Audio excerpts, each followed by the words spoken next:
alcoholic or addict, which is part of why I'm grateful. I'm the second of 5 generations that have proceeded from an addict. That was my grandfather, without one sign of addiction in any of those generations.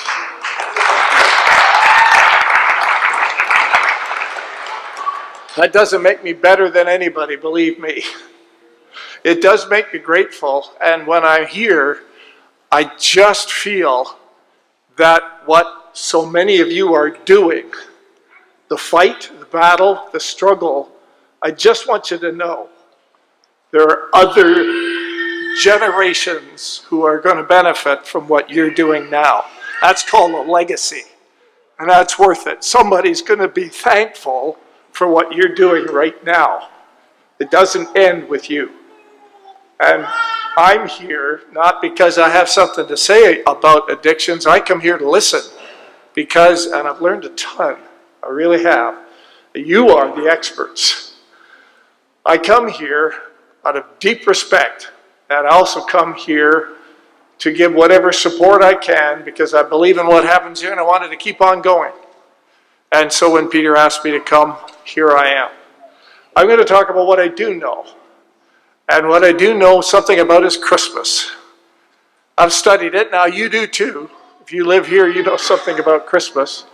So let me just start off by saying, I really love Christmas and I love all the stuff you do with it, but I don't trust any of it. And some of you don't trust it either. You're probably right. Let me tell you how I came to beat that point. Did you know that about 500 years ago they passed a law in England that banned Christmas and put people in jail if they practiced it? The party was a little too hardy. So they said, that's it, everybody out of the pool. And that was the end of it. And it just about died in British culture. Just about died. That's my culture. And then somebody found old Christmas carols and said, well, it can't be hard. Nobody get upset, we just sing these. So they brought them back. Then somebody said, let's exchange Christmas cards. Then somebody said, let's make it a bank holiday.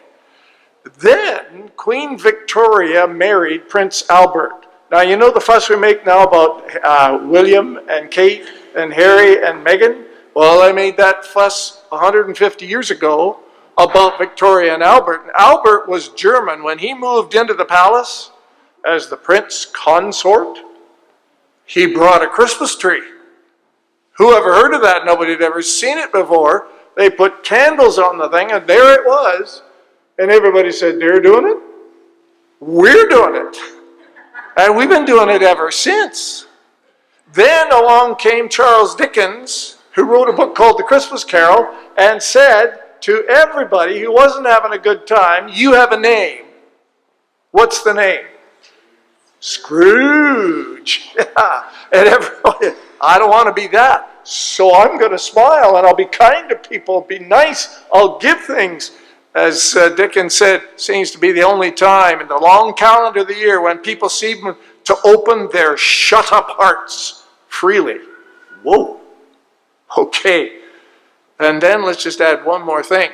Upstate New York, in the same century, a man named Clement Moore, who couldn't get anybody to pay attention to his Greek lexicon. Now, there's a page-turner. Wrote, "'Twas the night before Christmas" for his grandchildren, and thought, this will go nowhere. And Santa Claus was born.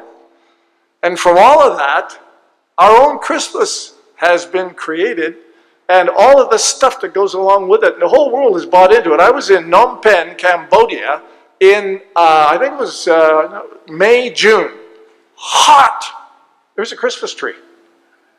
Merry Christmas, it said. And you know what the message was? People buy at Christmas time.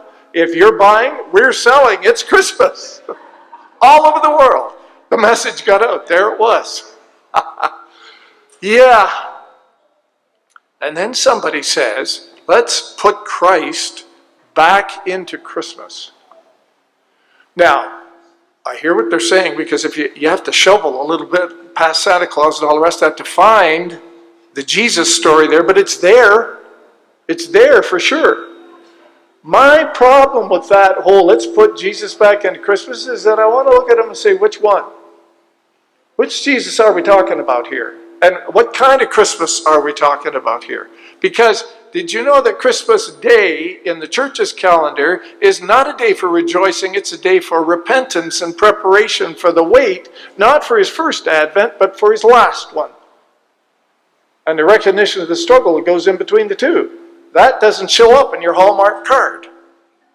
Number two, did you know that we've invented the Christmas story out of proportion to what it actually says? I once asked people, what did Mary ride when she was pregnant and on her way to Bethlehem? What's the answer?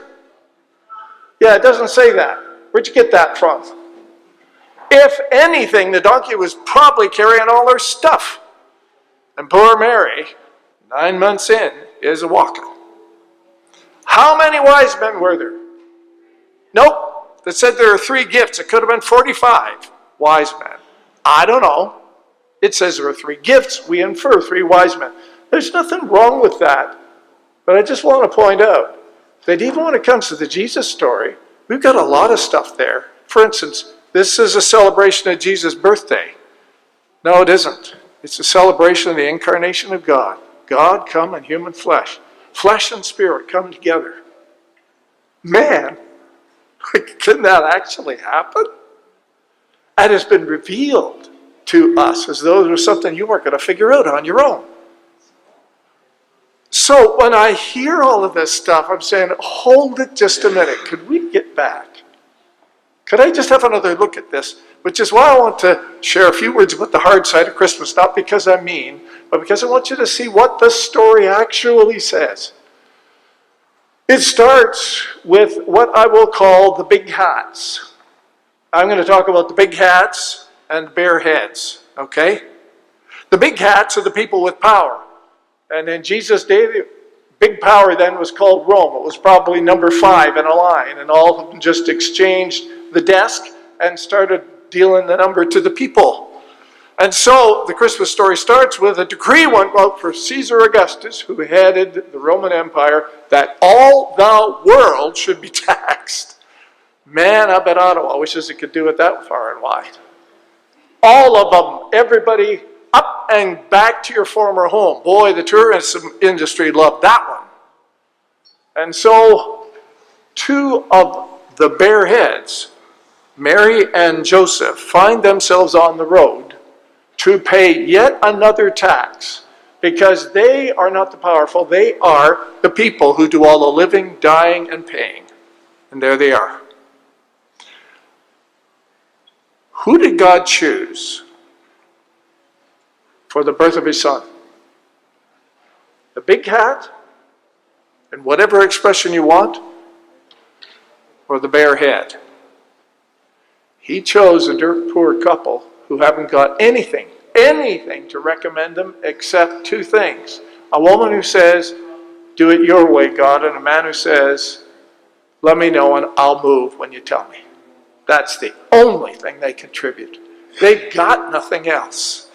And God entrusts his son to them. The story as it unfolds, Linda Hutter did a good job in this last week, talks about shepherds who are not only nobodies, bare heads. The bare heads don't even like them. They are not to be trusted. They can't testify in court because they're liars and they're thieves. But they're the ones that get the message first. Are you seeing a pattern here? The people whom God deliberately chooses in the Christmas story are the underclass of people who have no power. They're the little people, the ones I call the bare heads, whose struggle is part of what God actually uses. The ability to pack up everything you've got, load a donkey, and head out on the road quickly is what keeps Jesus alive. When the wise men come, announce his birth to Herod, and he's probably about this big when that happens, and he says, could you please tell me where he is, because I'd like to worship him. And then he sends a squad in to that little place, probably slaughters 5 or 7 little kids, hoping that Jesus is among them. And only because one man who's agreed to father this child, is willing to get up and go at a moment's notice to even escape it. And the shadow of death hangs over God's anointed one. You'd have thought he'd have sent the squad with Joseph, not after him.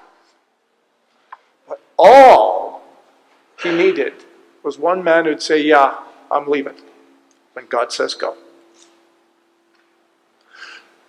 So here's the first thing I want to say to you. I bet I could find a whole bunch of people here today, if I bored down deep enough, you'd say I'm a barehead. Know what I mean? I don't have any authority. I don't have any power. I just do what I'm told. But listen to God, because that's who he used. I struggle to scrape life together and put it together. And Christmas isn't that much fun for me. I struggle every morning to get out of bed and I have to make the decision, am I going to live or die? I struggle with all kinds of things. Yeah, and God hears that. God chose, the Bible says, God chose deliberately the bare heads, not the big hats, to bring about things. And he often uses that when he can find somebody who will listen and do. He often uses it to reverse things. Let me give you an illustration. I love this one. And I'm going to give some political illustrations tonight because I want to answer the question, where is peace on earth? You hear it all the time. I'm going to sing a song on Sunday. There is no peace on earth, I said. Well, you're hearing a preacher saying, oh yes, there is. You're just not looking. If you're talking about peace that comes on earth like a gentle snowfall and covers everything and makes it pretty, and we're all fine when we wake up in the morning, no, I don't know anything about that kind of peace.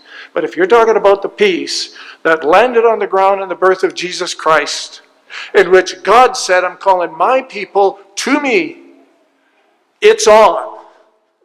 So it's not peace, it's peace. Do you get the difference? All right. So what's peace God's way? And how does he use the little people to get it done? How does Jesus Christ inhabit the life of somebody who's ordinary and use them?